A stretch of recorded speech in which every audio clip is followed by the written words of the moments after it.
Hello. Hello, hello, hello, hello, hello. I'm not gonna lie, but I haven't listened to Anderson .Paak in a while, and I decided to put him on this morning, and I was really feeling it. I don't know how you guys. So many of you, maybe not many, but quite a few of you I got to see this past weekend at Weevents Virtual Con, which was really great. Many of you also expressed that you couldn't make it this weekend, and trust me, you were very, very much missed. Is my iPad charged? That's a great question, Lexi. Yes, we are at 70%. It should last. We will see. Elise Carlson, right now we're reading If Beale Street Could Talk today, so that we don't, I love this book. I actually love the prose. I love the way it's written. We're going to talk about that in a second. We're going to split our live. So today, we are only talking about the first 100 pages. I know we all read it, but we're only talking about the point after Trish and Fonny see Fonny's friend Daniel for the first time, and they have dinner and beers, and she cooks for them because she could see the light in Fonny's eyes, and then Daniel and Fonny walk back to the subway, and Daniel kind of drops the load on Fonny of like what he's been dealing with in his life and what it was like going to prison. Oh, hell yeah. If you guys will excuse me really quickly.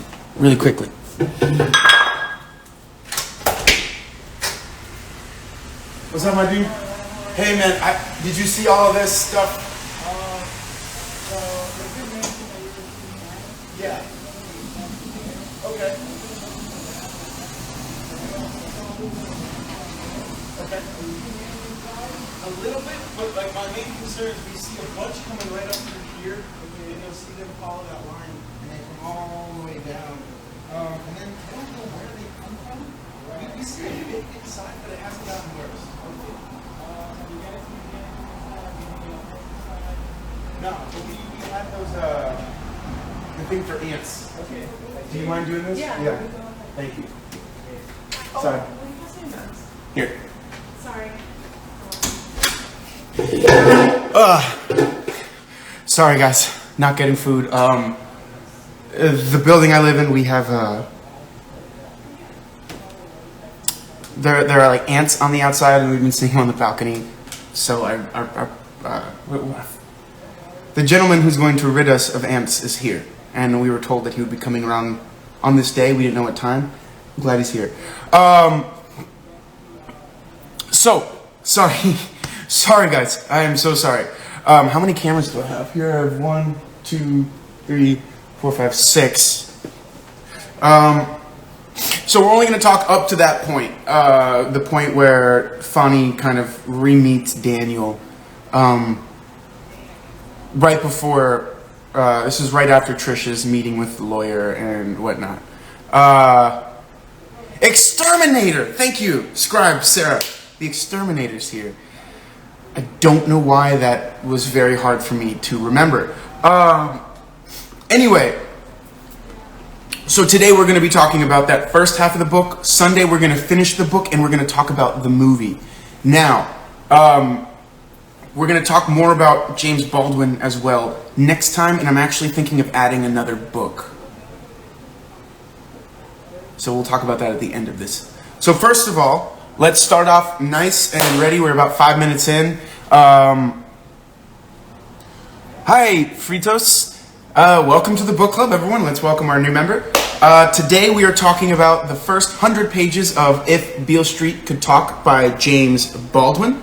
And then on Sunday, we will talk about the second half of this book, the rest of it, followed by White Fragility. So if you want to start buying this book, I suggest to still read this book, even if you miss our conversations about it. I'm loving it as of right now, and I feel like I'm still kind of getting, like I'm on this journey in this book. I love it. So let's do this really quickly, kind of bring us back to our home here. How'd it go? Great. Cool. Bring us back to our home here, and let's talk about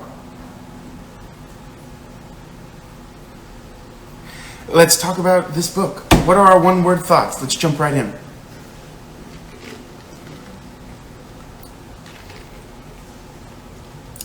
Awesome.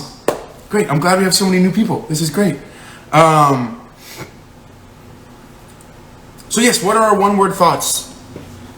It's interesting because having seen the movie, Carrie, you're going to meet a guy? You're going to meet your guy? Have fun. Talk about this book later. Oh boy, I don't think I have one word. Heavy, wordy, interesting. First person narrative as a point is fascinating. I agree. Emotional, deep, vivid. I know I use this word quite often, but heartbreaking. Awesome. Yes, heartbreaking. Say this book without jumping into comments about the second half. I know the second half kind of makes it. But let's talk about this entering. Interesting. I like that word. Raw. I had my notes, but what I remember the most right now is when he says there's zebras in the zoo. I love the book so much. I love Tish as a narrator. Took me a while to get into it. Had to make myself sit down and start it. Thought-provoking. First love. Yes. My word for this book is intimate. I feel this book is so intimate.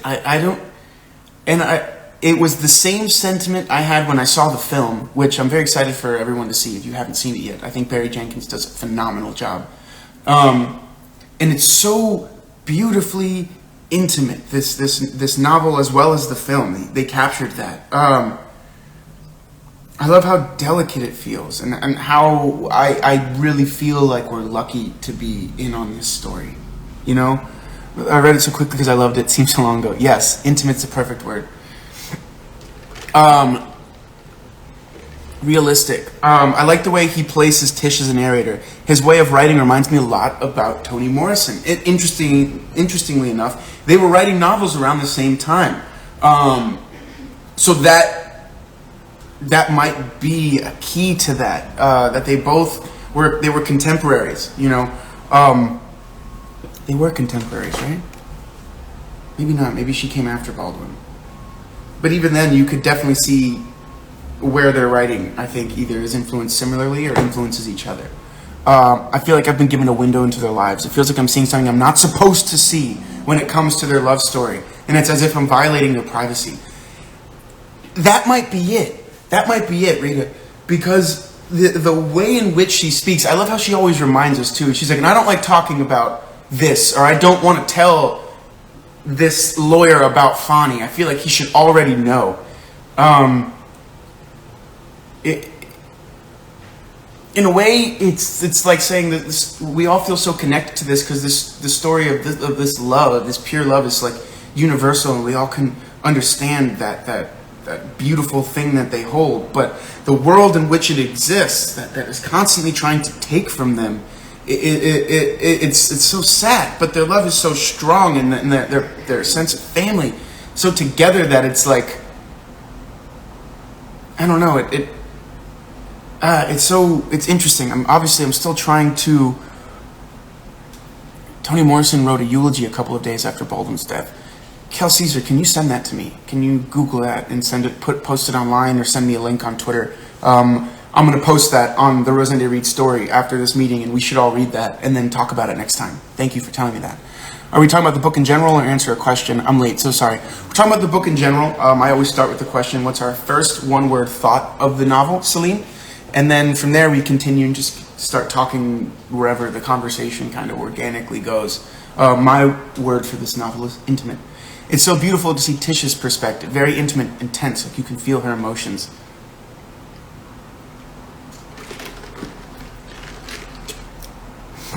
Of course. I just... There's also something that doesn't feel... I don't want to say flowery. Tasha, can you say that word for me real quick? Flowery, thank you. Oh, wow, that does fit. Yeah, flowery. You know why? It's the W into the R. W-re. Those are hard sounds. I thought the stream was tomorrow. Today is Wednesday, right? Oh, you got me scared. Okay, yes, today is Wednesday. I really loved and related to how Tish perceives the world around her. Scribe Sarah, can you elaborate more? What do you mean how she perceives the world around her? Like how she speaks of the world, this place where like she sees both parts of it. She sees the love and it's interesting that she's able to like this almost feels like a coming of age novel for her, because like she talks about how she's starting to see Fawny differently and her parents differently and the way the world moves differently. It's almost as if the veil is being lifted from her eyes with us, and we're starting to see her like experience the world, but also the world isn't taking any. It's like trying to take from her, but it's not. Anyone else speak to that? I don't know. Compelling yet comforting. Ooh, I like that. Tish's mother was such a favorite and amazing character, and I will say Regina King does an absolutely incredible job in the film, and she does. I think that Academy Award was like so worth it. She was incredible. I really like it. I feel so much love in Tish's home, completely opposite from The Bluest Eye, right? Their story is really beautiful. Well, I like how we discover their love. Exactly. It is Wednesday. Okay, good.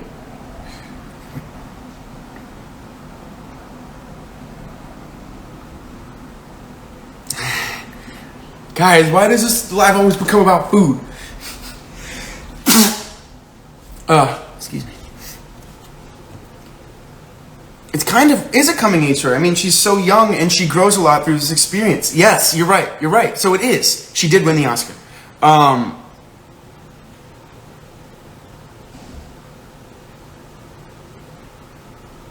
I think this book, even with all the hardships, is a story about love.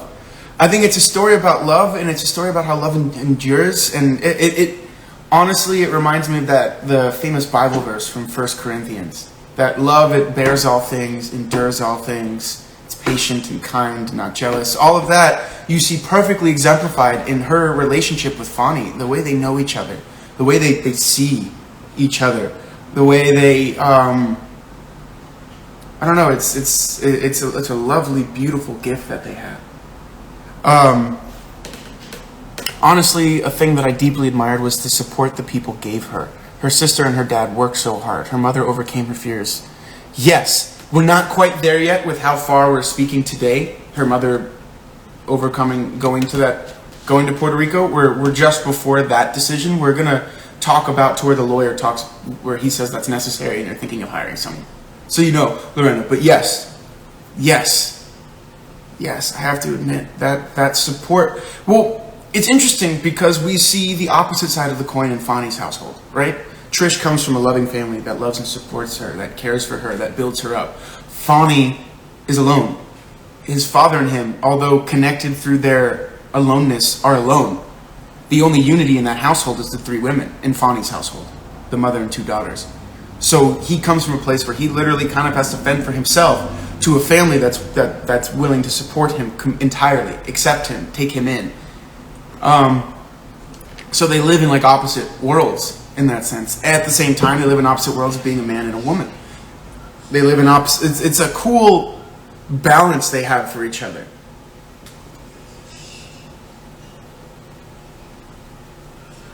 Thank you.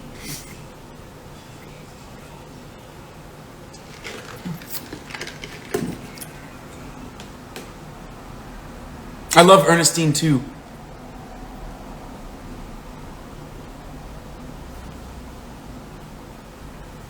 I liked how we were inside Tish's head, but I wasn't a fan of how it was written. I thought it was very wordy in places and could have had a few more full stops. Huh. You know, the Kender, I never actually saw it as wordy. I felt like we were just on her stream of consciousness. Like, it feels like... Okay, I know we've all had the experience where we were going through something, whether it be as difficult a life experience as the one that Tish is going through, or if it's as minimal as like I have 3 assignments that I have to prepare for tomorrow. Something where it's weighing on us. And I feel like in that, when things weigh on us, it tends to push us inward. And that's where that like ticking thought thing happens. So I feel like that's what's happening to Tish, where we're coming in through like waves of her mind, where we're letting us live these full, beautiful memories, only for them to be snatched away and her to realize that it's not happening. Interesting. Yeah, I'm gonna read with that in mind. That's cool. I found this book very emotional and beautifully written. They know each other so well. Really? Tish knows Fonny since they were children. It's so cute. Thank you, Rita. How far, Annie? We're speaking only like the first 100 pages, just after Daniel and Fonny meet each other in the street, and they have Tish make them dinner, and they all talk and kind of catch up, and then you learn about Daniel a little bit, and he starts telling Fonny about like his experience. That's how far we're gonna go.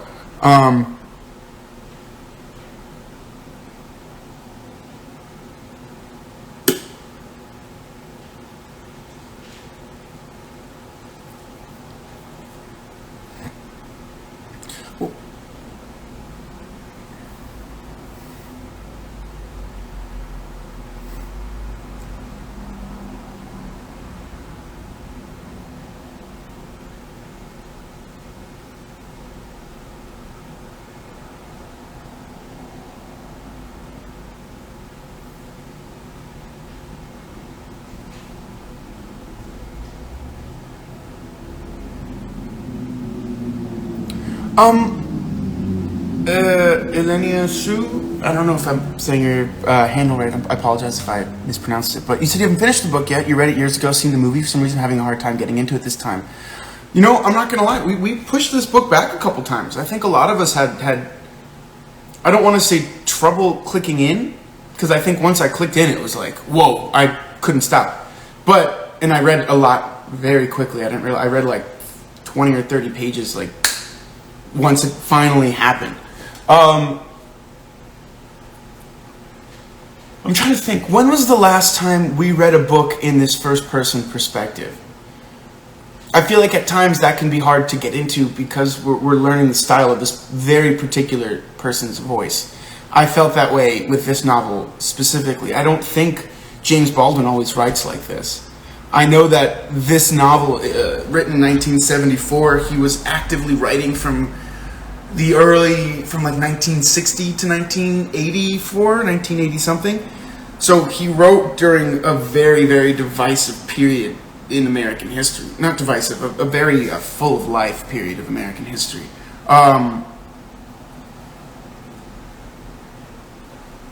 And I feel that when you're listening to this specific voice, it's like the first time you meet someone. It took us it took us a little bit to meet Tish. And then once we started to know her and understand her pattern and rhythm, this book started to fly. We were just listening to her at that point instead of actively trying. Does that make sense? Does anyone else feel that way? Same, but I'm also a fairly verbose individual, not always in a good way. I too am quite gregarious, I understand. I never saw it as wordy well. I feel like I was reading a transcript of Trish's thoughts and it wasn't hard to follow them. I do agree though that that's a very specific, it's not like something we've read recently. Because Toni Morrison often writes as though there's like omnipotence, this person bringing you into the story and we're all watching it from above, whereas James Baldwin did this, and we're in it. So that might have been a transition for us.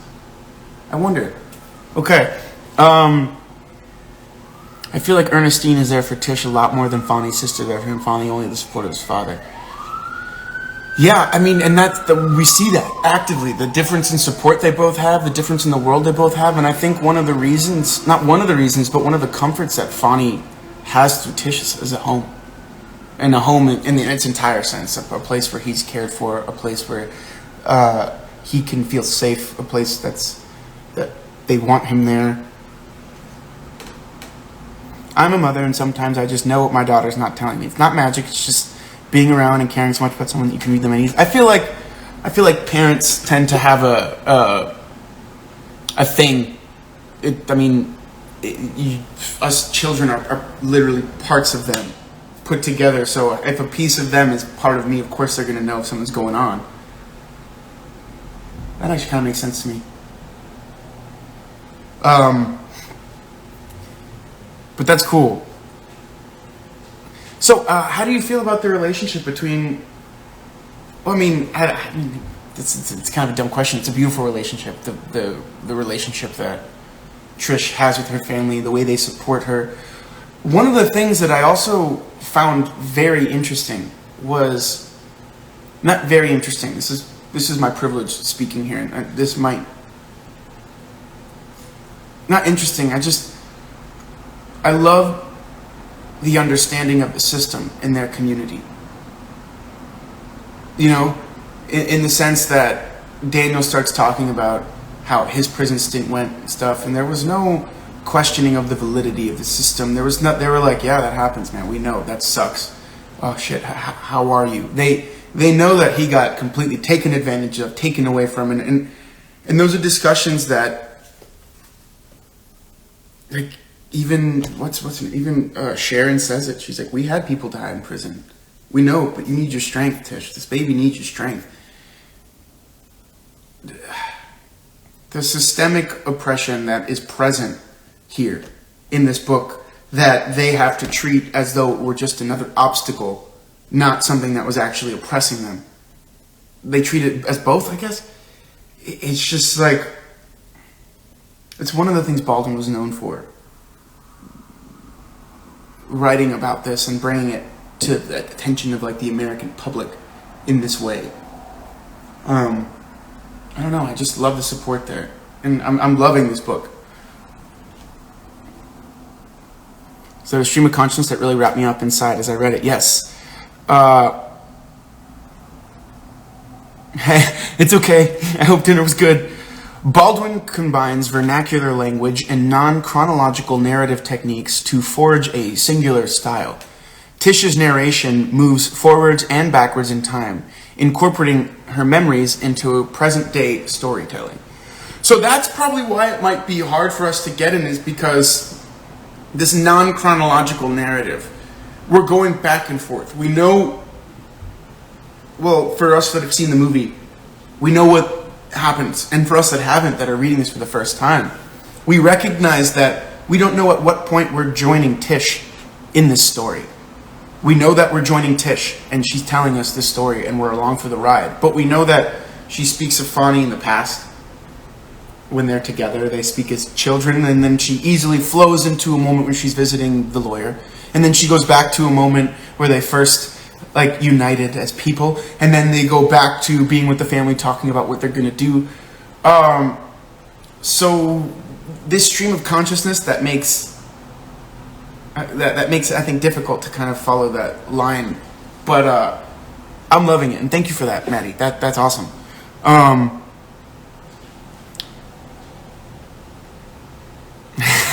Awesome, Annie. Book, I've hit a reading slump and I'm struggling to get out of it. Hey, Caitlin, all good. I've had a couple of those during this quarantine. The best way to do it is don't put pressure on yourself. Pick up the book, read a couple pages, put it down, pick it up again, read a couple more pages. I'm the biggest advocate for, like, if you don't have to force yourself to do something, don't. Take your time. Do it when you feel like you want to. Even if it's like, you know what, I'm going to read one page. Because then it starts taking pressure off of you. It makes reading fun. It's something that you're choosing to do. So yeah, don't put pressure on yourself. You'll get it. It's a great book. You'll pick it up. And if not, there's the next one. And you can always go back and read it. That's the best thing about books. Took me 3 sittings to get into it, but then on the 3rd, I finished it. It's beautifully written for sure, but for some reason it was challenging to get into it first. I agree. I think it takes a little bit of time to meet Tish. That's one of the only explanations I could think of. Like, that at times it can, although it's one of those books that, like, when I first started reading it at like Barnes & Noble, I was like, I have to buy this book. I have to buy this book. This book looks amazing. And I saw the movie and I loved it. So I don't know. I think the last time we read a book in first person is when we read The Testaments. Oof. Yeah, it's been a bit. Kind of look like Johnson. It's because my hair is really, really mad long right now. Look at that.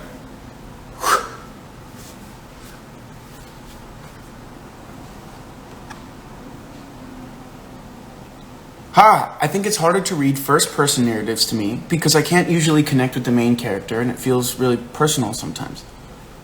Yeah. Interesting. I think it's like when it's first person, we know we're entering the thoughts of an individual, and I wonder if it's part of us wants to get to know them before we read their personal thoughts, And then I think part of it is that we have to get to know them before we understand what their thoughts are saying. You know? Maybe that's what it is. Like first person narratives, it takes a bit to meet that person. Does that make sense? I agree. I think the whole first person thing is hard when you don't know the person, but then I felt like she became a friend and it became easy to read. There we go. Awesome. First person is hard to read because you only get the perspective of the protagonist. There's no objectivity. That's right. First person, probably one of my favorite styles. The stories are characters to me. I love first person narratives. It makes something very personal and it seems like the narrator, the main character, is telling us a story. Exactly. I usually struggle with first person, but occasionally you get a great one, and I think this is one of those. Anyone else want to smack Fani's sisters with their holier-than-thou attitude? In my experience, people with holier-than-thou attitudes, they get smacked a lot. Whether or not they want to. Whether or not physical. Trying to prove you're holier-than-thou all the time means you have to have your guard up. That seems like a miserable living. I feel like I was dumped in a world not my own to start and couldn't relate, but as I felt involved, I then shot through it. I think because I felt part of it and understood it, I guess. Interesting. It's almost like with this narrative and us feeling that we're a part of this family, James Baldwin is trying to have us understand what this systemic oppression and, criminalization of black people does to families, and brings us into that world of understanding where we don't see only what the media wishes us to see, but we see people as people, and we recognize the injustice that's being done to them. And not only that, we are moved and want to change it. It's almost like books are really powerful. I honestly hated Fani's mother, Mrs. Hunt. I wanted to punch her in the face so bad. How can you treat your son like that? And how can you curse your grandchild? I think it's interesting their last names are Hunt. What's her first name? Fani's mom's first name? Do we know?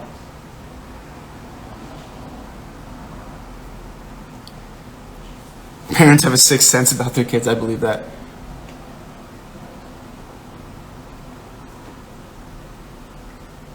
I find it really telling that everything about Mrs. Hunt was very much about show, about how the world sees her, and specifically the white world. I agree.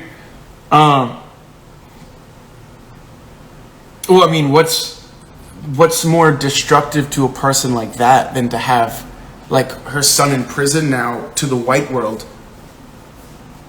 Like, that looks terrible for her. So wow. I think this is really one of those where we can see that blood doesn't make love. Fani's family was distant, not caring. Fani and Tish found each other and really found a family in her and her parent sister. Maybe not so wordy, but I thought there were places I felt like there were some unnecessary words. Yeah. I don't remember, did the book have a foreword? Yes, I probably skipped it accidentally this time. Did it have a foreword? No. No foreword.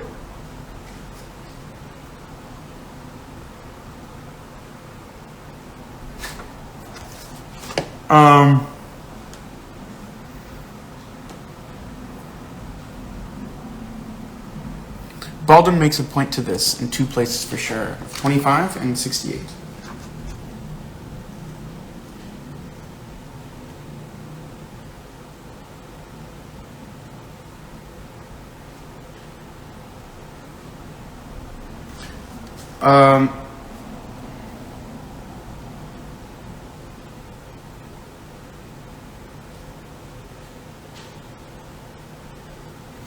Fani and I just sat there between them, while the voices of the congregation rose and rose and rose around us without any mercy at all. Fani and I weren't touching each other, and we didn't look at each other, and yet we were holding on to each other, like children in a rocking boat. A boy in the back, I got to know him later too. His name was Teddy, a big brown-skinned boy, heavy everywhere except just where he should have been. Thighs, hands, behind, and feet. Something like a mushroom turned upside down, started singing, "Blessed quietness, holy quietness." I just think I can jump right in. Makes you 68. What point is he making in 68, if you can remind me? Do we have the same book? Was that what you were trying to say?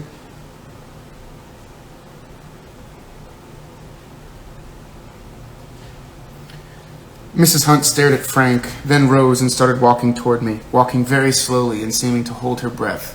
I stood up and moved to the center of the room, holding mine. "I guess you call your lustful action love," she said. "I don't. I always knew that you would be the destruction of my son. You have a demon in you, I always knew it. My God caused me to know it many a year ago. The Holy Ghost will cause this child to shrivel in your room, but my son will be forgiven. My prayers will save him." She was ridiculous and majestic. She was testifying. God, this book is very good. Have your mom, if my daughter ever spoke that way about me, I would feel I did a good job as a parent. I was almost tears when I was reading Moments with Tish and Fonnie because they truly love each other and they know each other so well and they're each other's rocks, even at the hardest of times. What other Baldwin books do I recommend? Any Baldwin book.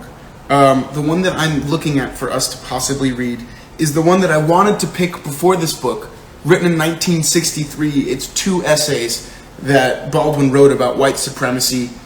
That's my very minimal understanding of it with a little bit of research. But I was like, that one seems important, but it was hard to find. It was called The Fire Next Time. I'm thinking of adding that. So if everyone wants to start to get that book, I'm thinking of adding that. Even if it's next season, just know that that one's probably going to be out there. I think it really hits you with the realization of your privilege when they talk of how they're treated and unjustly imprisoned.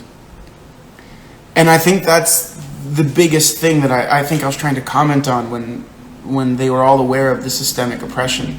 It was the check on my privilege. And I remember feeling this way in the movie when they talked about things like, wow, my privilege kept me from having conversations like this. My privilege kept me from having this understanding of the world. My privilege and the privilege I'm allowed to roam around with in this country has made it so that I don't see these problems. Or if I do, I can turn away from them. I cannot acknowledge them because they won't affect me in my privilege.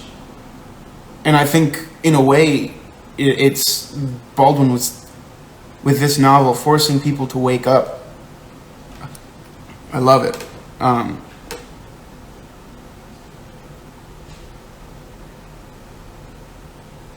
And I love the confrontation between Tish and Fonnie's family when they told Fonnie's parents Tish's pregnancy. That English is great, Celine. Keep going. I listened to the audiobook while following along with the book, and I think this type of writing lends itself well to an audio format. I completely agree. I read about 30 pages, listened to about 30 pages, and then finished, and then read more, and I agree the audiobook is very good. It's very good. I've been reading the Chronicles of Narnia with my 2 girls. We do a chapter a night. Athena, I'll tell you this, when I was a child, my father and I read The Count of Monte Cristo like that. And to this day, I remember it extremely fondly. And I'm grateful that I have that memory with him. So I think your girls will remember that forever. And that's really sweet that you're doing that. I love this narration too, but I was reading in English and sometimes it's a little hard to follow the story, but the movie helped me a lot. Good. I got into it right away. Awesome. Isn't it interesting about their nicknames? Their names, nicknames?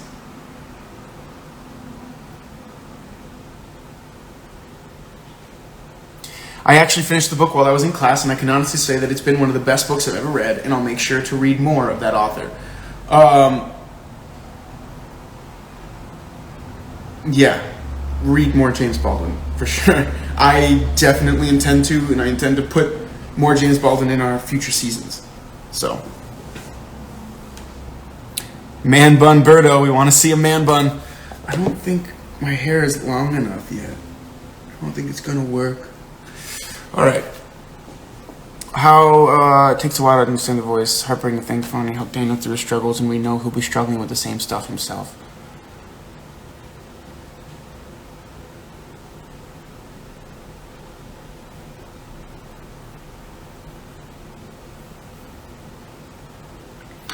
Amy Ludson, you're right. The first person has to be engaging. You not only have to understand the speaker, but every other character has to have an individual voice. And you have to see them as an individual person. And I think that's one of the difficulties when you're I would imagine writing that, and I think that's one of the things that makes a good writer, the ability to see clearly different characters. As an actor, you only play with one at a time, right? As a director, you have to be aware of multiple at a time, but your most important thought should be the story and how they're serving it, how they're fighting for what they want to create that.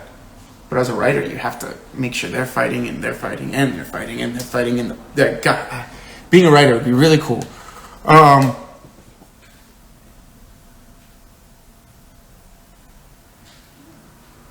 For me, Tish seemed so strong and vulnerable at the same time, and that's quite fascinating.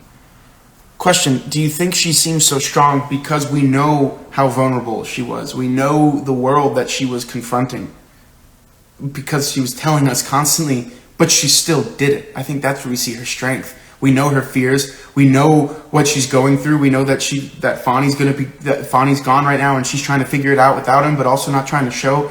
She's carrying that cross every day. And because we know the weight of it, we see her strength.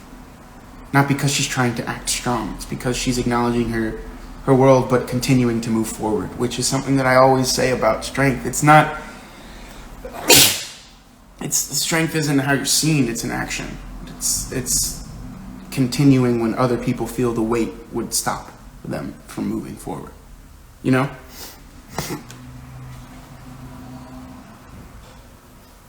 I don't think we know, but Hunt is a really interesting last name. I think so as well.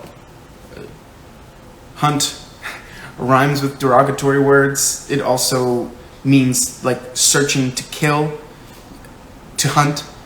I think there's a lot of plays on the fact that their last name is Hunt. I don't think that was an accident or a coincidence.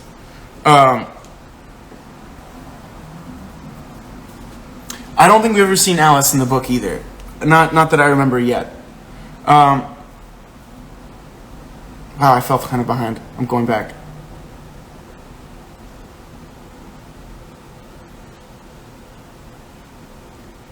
Lenny, you turned 25. Awesome. 25 is a great birthday. You lived for a quarter of a century. It's pretty cool.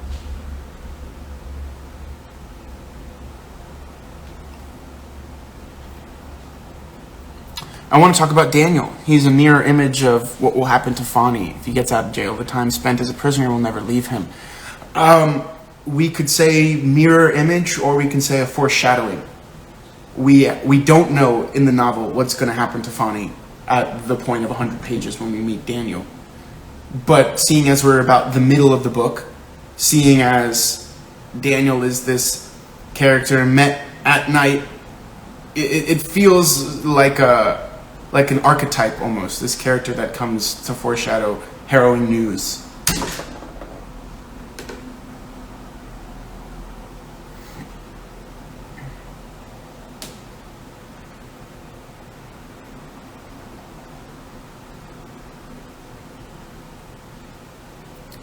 Guys, I'm trying to catch up to what you guys are talking about in the comments.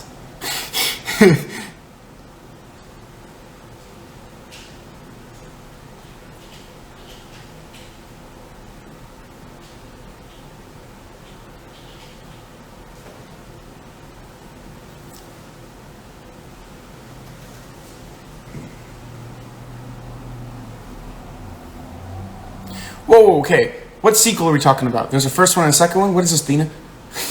I want to know.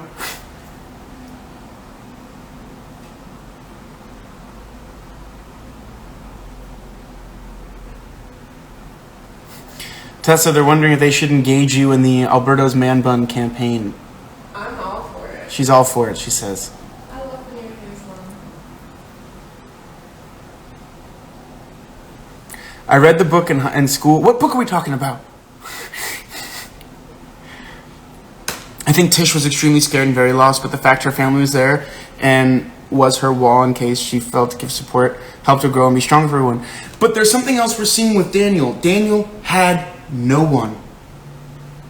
He had his mother that he had to take care of. He had no one. Fonny has Tish. Fonny has his baby. Fonny has Tish's family. So while Daniel's a foreshadowing, he's also like a harrowing example of what happens when there's no support. You go for 2 years, and then he lives every day in fear that his freedom will be taken so quickly again because it's never really there. It's so, yeah.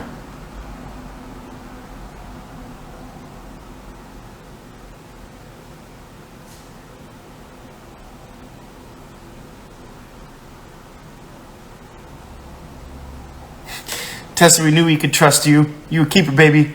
I love you. I'll never stop loving you. Rita said that.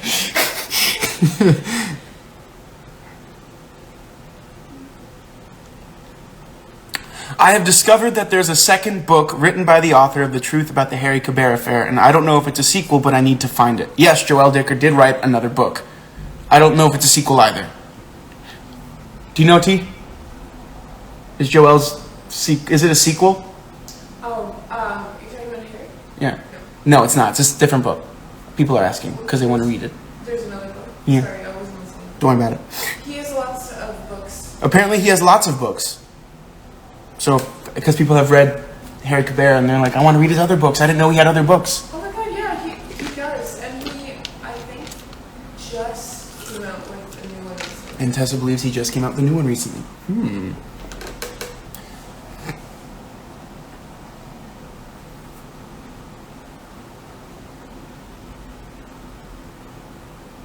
What do we think of Joseph and Frank, their relationship, their personalities?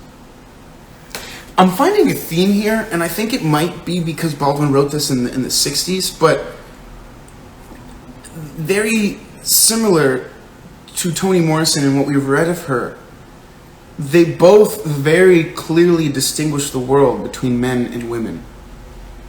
They both have acknowledged and made points that men exist in a different world, which I don't think is inaccurate at all. But I think it's interesting that both of their novels kind of comment and speak directly to this. Morrison talking about the life, especially in The Bluest Eye, the world of women, and then in Song of Solomon, the world of men. And then here we have Baldwin having moments where Tish talks about the way men need to be treated and the way men are there and women are here and the way we're doing this and the way we have to let them do that. And I think that's interesting.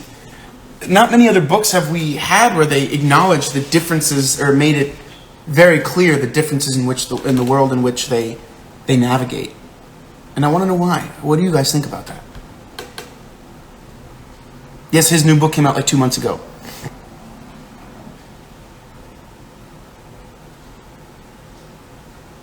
I think Tish finds bravery in refusing to be controlled by ignorance. Ooh, can you quote that, Andrea? That's dope. You find bravery in refusing to be controlled by ignorance. I love that. Say that out loud, it feels good. Refusing to be controlled by ignorance.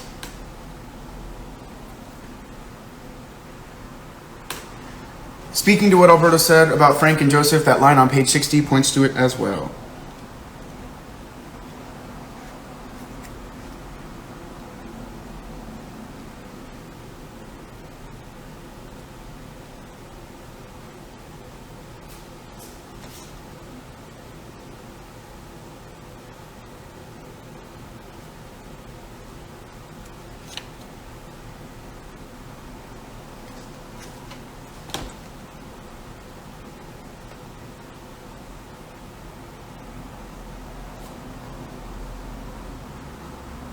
Okay, I'm going to read something. Is that cool?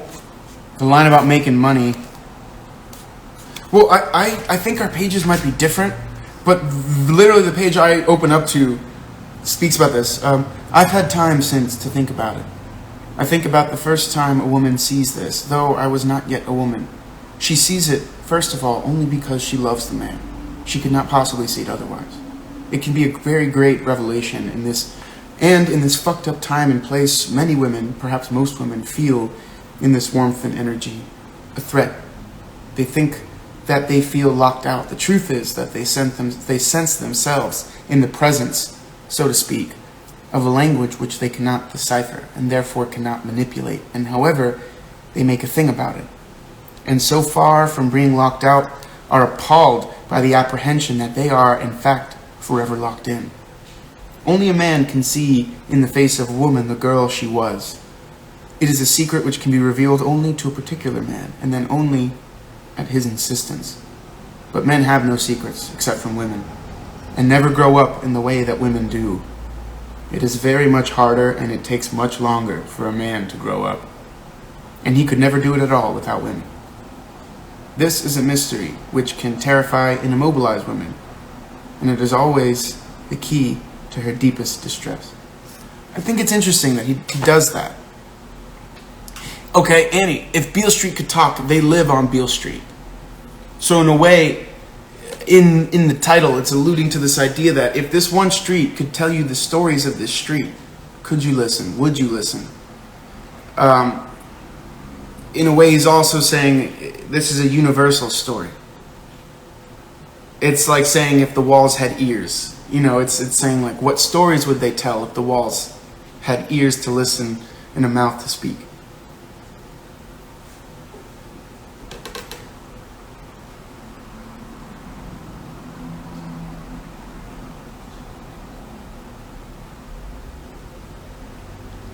That whole 2 pages. Yeah, I agree. Scribe Sarah, you're crushing it today with the quotes. Thank you for bringing it. I appreciate it. But a man exists in his own imagination and can never be at the mercy of a woman's. Anyway, in this fucked up time and place, the whole thing becomes ridiculous when you realize that women are supposed to be more imaginative than men. This is an idea dreamed up by men, and it proves exactly the contrary. I just think it's interesting. Just checking on my notes, and realized I had a lot of highlights when they talk about their first time. That part was so touching. I had to put it down and take a couple hours to let it sink in.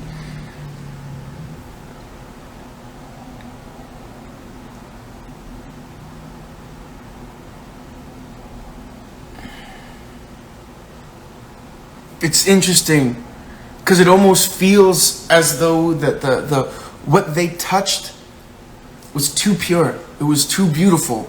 It was too perfect. So the universe had to tear them away from it for a bit to kind of say like this doesn't come often, and I don't know it. And it almost feels like Baldwin was trying to prove something to us there.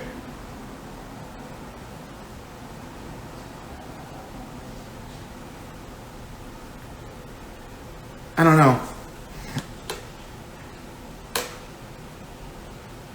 Is Beale Street a reference to Memphis? I don't know. I know Beale Street is in New York. I know there is a Beale Street in New York.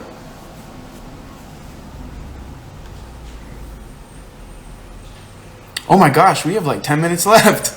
That was a fast one today. It was like their fear and love all over the room that you could really feel it. And that's like, maybe that's why this book is so beautifully intimate, because he very, very, very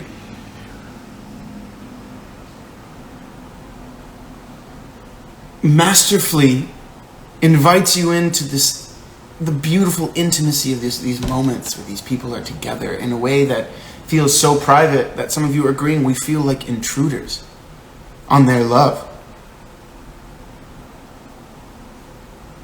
I could feel a lot in this book. I felt their feelings, you know?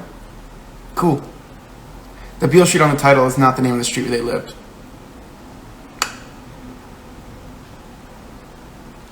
What is the title then? I need to look that up. I'm sorry. I wasn't a fan of the first time personally.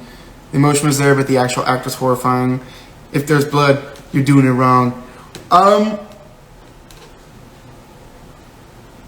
I feel that this speaks to anatomy and whatnot that I personally can't speak on as a man. That didn't bother me. In a way, it felt almost, I don't know, biblical is the right word, but like their blood was mixing. You know, they were mixing. It was a complete unity, and that's why like they like sat in it. It was like theirs, and it was beautiful. I don't know.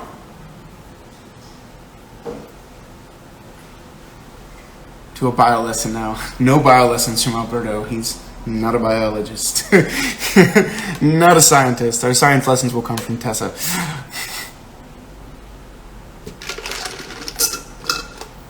Oh, I guess I am a scientist in different ways.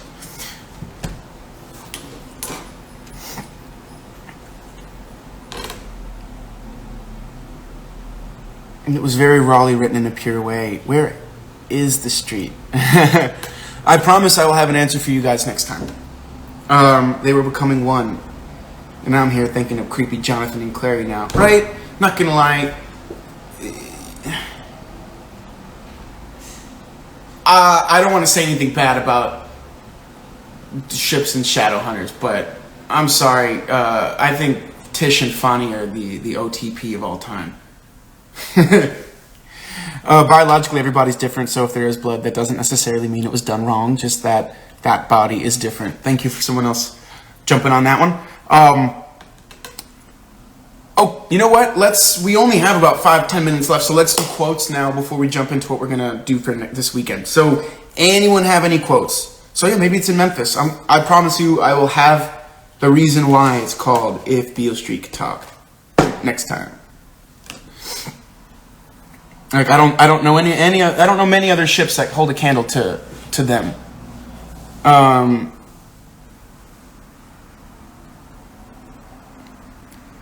I've known him all my life, and I hope I'll always know him. Yes, isn't that beautiful?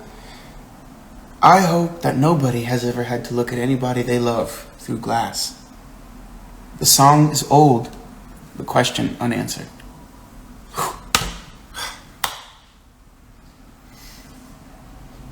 Gilbert and Ann are pretty great too.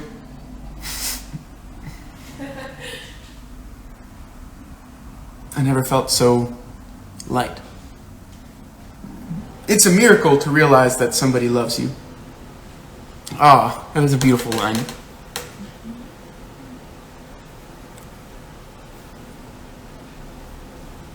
Love brought you here. If you trusted love this far, don't panic now. I love that. I never noticed Fonny until once we got into a fight. I don't know, I really like this because it's like an awakening to appreciation in the presence of a person. But then again, like with everyone, there's always a moment where if we ever tried to be this, you know, if we tried to remember this, we would all find that moment and be like, oh, that's how I met that person. That's the first time I feel like I really saw them. Time could not be bought. The only coin time accepted was life. It is from the first half of the book, Kel. That's from right after they talk to the attorney. They shine as bright as a razor.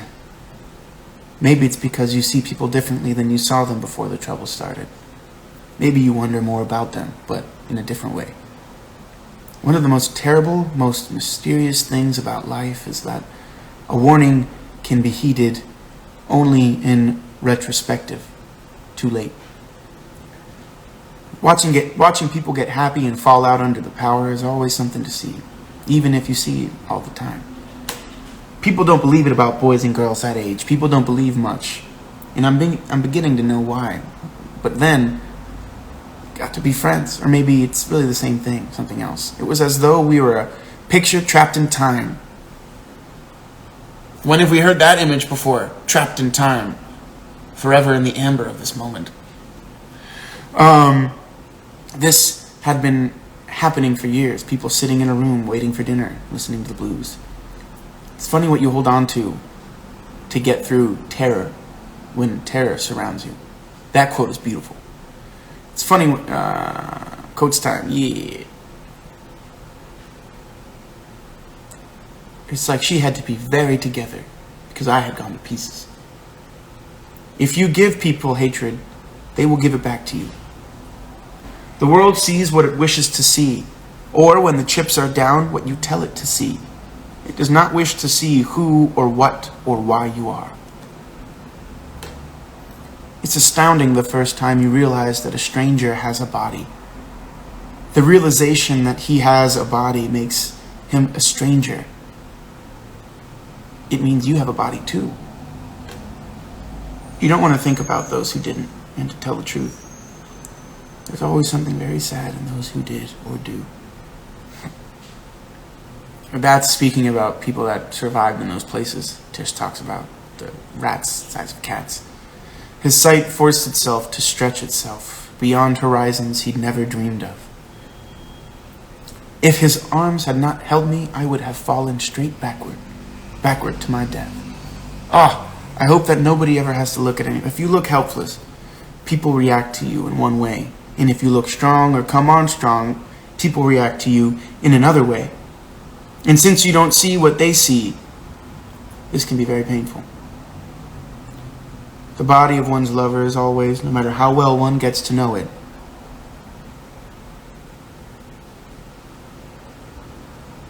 it is the changing envelope which contains the grievous mystery of one's life. To love is to destroy. That's not from this book. There is something hard and frightening about it. The way that something which looks real but isn't can send you screaming out of your mind.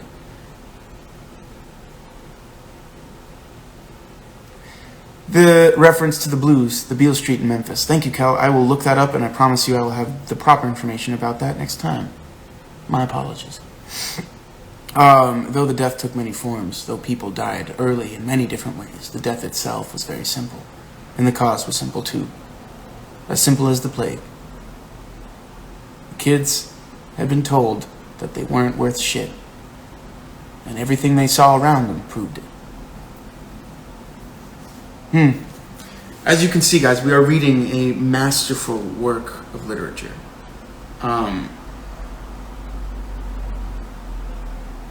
Beautiful book. Beautiful quotes.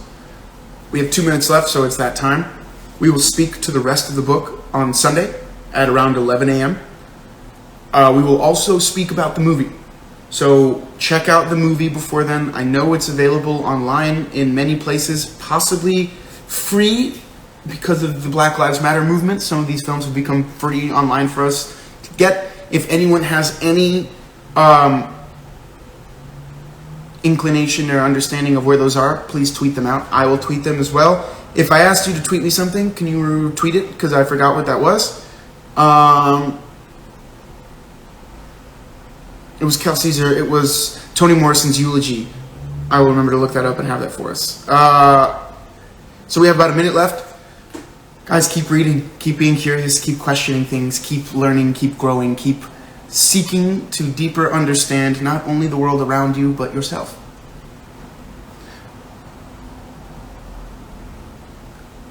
I've been reading a lot of Stoicism lately. We'll talk more about that later. But continue, most importantly, to be positive forces of change for your communities. Continue to educate and continue to inspire. Thank you guys for today. Awesome book. Can't wait to talk about the rest of it on Sunday. We'll talk about the rest of it on Sunday. Remember, the next book is White Fragility. And, we're reading In Cold Blood. If you want to start trying to find The Fire Next Time by James Baldwin. It's one of his most famous works, written in 1963. We're going to read that together. So start looking that one up. 10 seconds left. Goodbye, guys. Have a great Sunday. I will see you all next time.